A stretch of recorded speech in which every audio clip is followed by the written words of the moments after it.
¿Qué podrías decir de lo que ha ocurrido en estos años y de lo que hoy sabe el gobierno mexicano sobre el caso Ayotzinapa?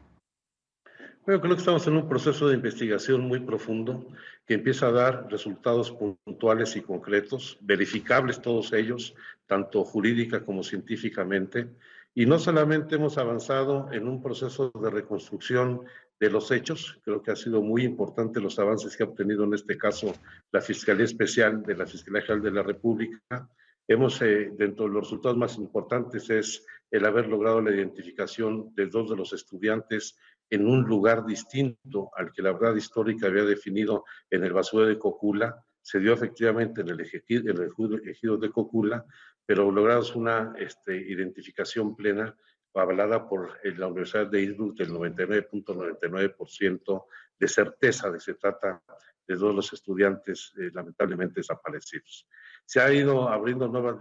líneas de investigación en donde se han venido deslindando las responsabilidades tanto de los perpetradores, acreditándose plenamente la complicidad o la convivencia de grupos delictivos junto con distintas autoridades de distintos órdenes de gobierno, por supuesto, en primera instancia las policías municipales que participaron en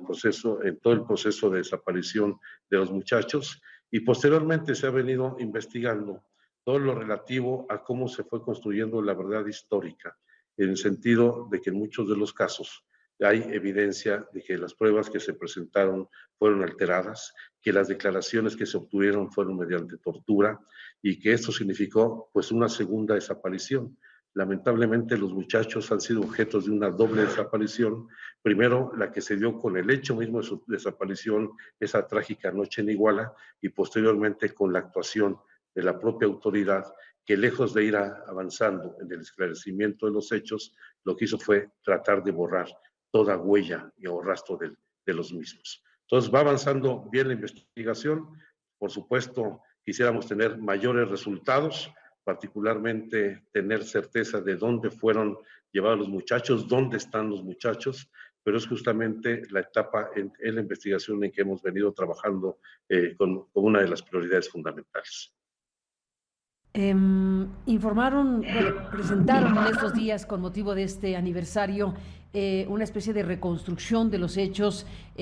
a partir de los testimonios de testigos, de gente que sobrevivió, de muchachos que sobrevivieron a este ataque criminal, la ruta de la salida de los muchachos hasta llegar a esta zona del Palacio de Justicia, toda esa reconstrucción a partir de testimonios con personas que ya habían declarado o con otras que no lo habían hecho. ¿Con qué elementos, Alejandro? La primera, una reconstrucción de los hechos en territorio, desde el momento de la salida de los normalistas de su escuela hasta todo el trayecto que siguieron, tanto al pasar por Chilpancingo como pasar por el Camino de Santa Teresa, el centro de Iguala, la central camionera, el Palacio de Justicia. Y esta reconstrucción se realizó con muchachos sobrevivientes a los hechos, con testigos presenciales, con la gente que estuvo presente en los lugares de los distintos hechos. Y bueno, evidentemente aquí se han venido obteniendo las primeras conclusiones respecto a cómo se alteraron mucho la reconstrucción de los hechos. Pongo solamente un ejemplo: hemos acreditado plenamente que el objetivo de los muchachos para ir a Iguala no era el ir a reventar el informe de la entonces presidenta del DIF en el municipio de Iguala, sino era básicamente el tener camiones para asistir a la marcha del 2 de octubre de ese año en la Ciudad de México. Pero hemos tenido una segunda reconstrucción que es muy importante, que es la reconstrucción de todas las comunicaciones que se celebraron esa noche, no solamente por parte del grupo delictivo, sino también por parte de las policías municipales y otras autoridades que estuvieron participando en los hechos. Este ha sido un trabajo muy importante, en donde se analizaron más de 80 millones de llamadas, de las cuales se identificaron 206,000 registros de interés, 84 líneas telefónicas prioritarias, que nos ha permitido acreditar, en primer lugar, cómo operaron el grupo delictivo y las células de los sicarios, cuál fue el vínculo del grupo delictivo con las policías municipales, particularmente con la policía de Iguala, que evidentemente eran uno y lo mismo ambos grupos, y cómo en distintos momentos se dio la operación de estos grupos en zonas distintas del municipio de Iguala. Creo que esto nos ha permitido identificar algunas primeras conclusiones. La primera de ellas es que en ningún momento hubo comunicación o vínculo entre el grupo delictivo y los estudiantes. En segundo lugar, que por lo menos hubo 3 células de sicarios que operaron de manera distinta en zonas distintas del municipio de Iguala. Una tercera que es muy importante, que en ningún momento estuvieron los 43 estudiantes juntos en el momento de su detención, y al mismo tiempo cómo operaron de manera particular los vínculos con las policías municipales, el grupo de los bélicos, la policía de Cocula, la policía de Huitzuco, cómo hubo presencia de la policía de Huitzuco, particularmente en la detención de los estudiantes en uno de los camiones, con lo cual pues empieza a configurar no solamente una nueva narrativa de los hechos, sino también la ubicación de los posibles destinos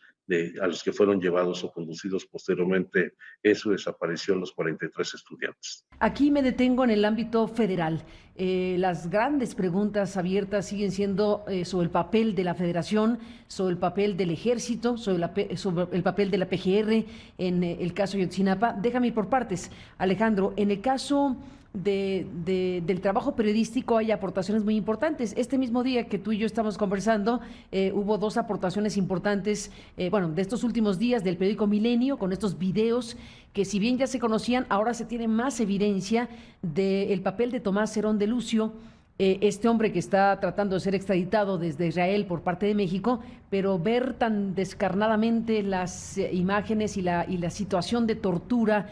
a la cual fueron sometidos los testigos, pues es un componente fundamental de la llamada verdad histórica y del papel jugado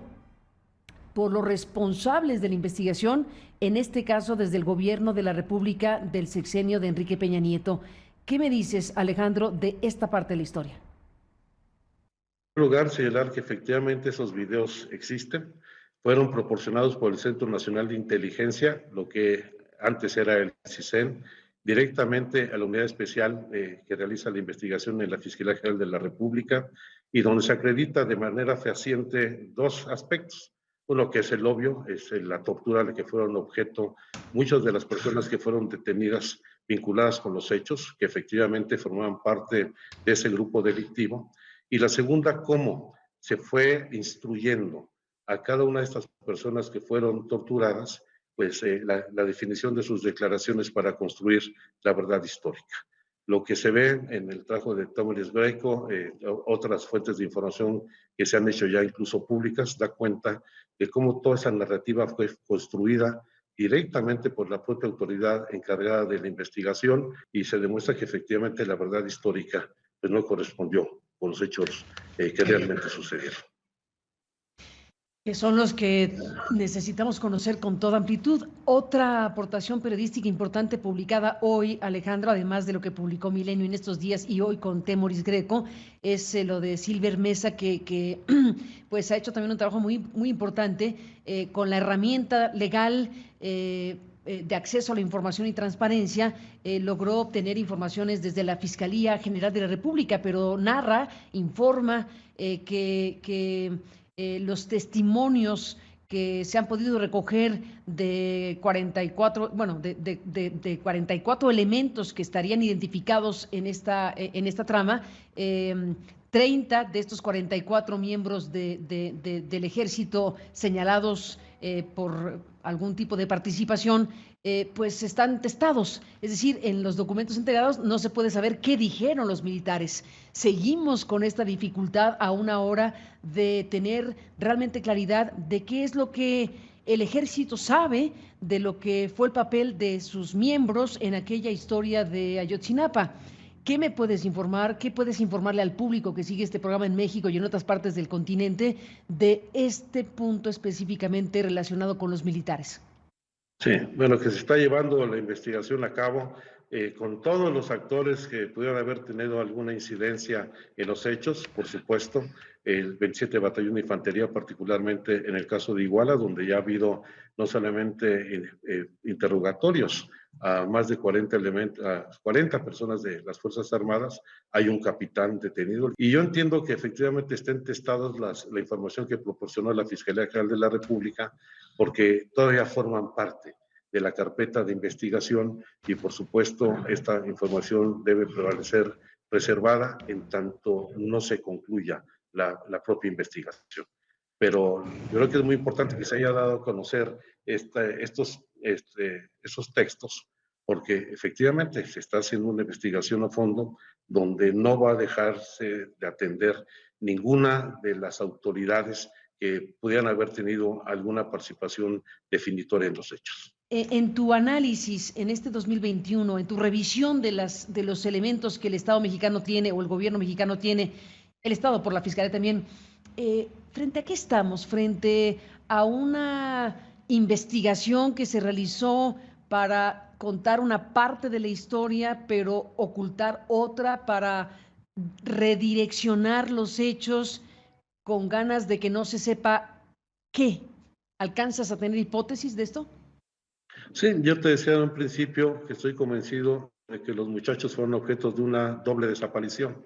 la que realizaron los grupos delictivos vinculados con autoridades del Estado, y la segunda, la que el propio Estado realizó para borrar toda huella, vestigio de la investigación indebida que no hicieron. Entonces yo creo que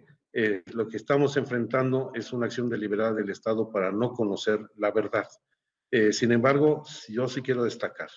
que el objetivo fundamental de trabajo que nosotros estamos desempeñando es, primero, conocer la verdad,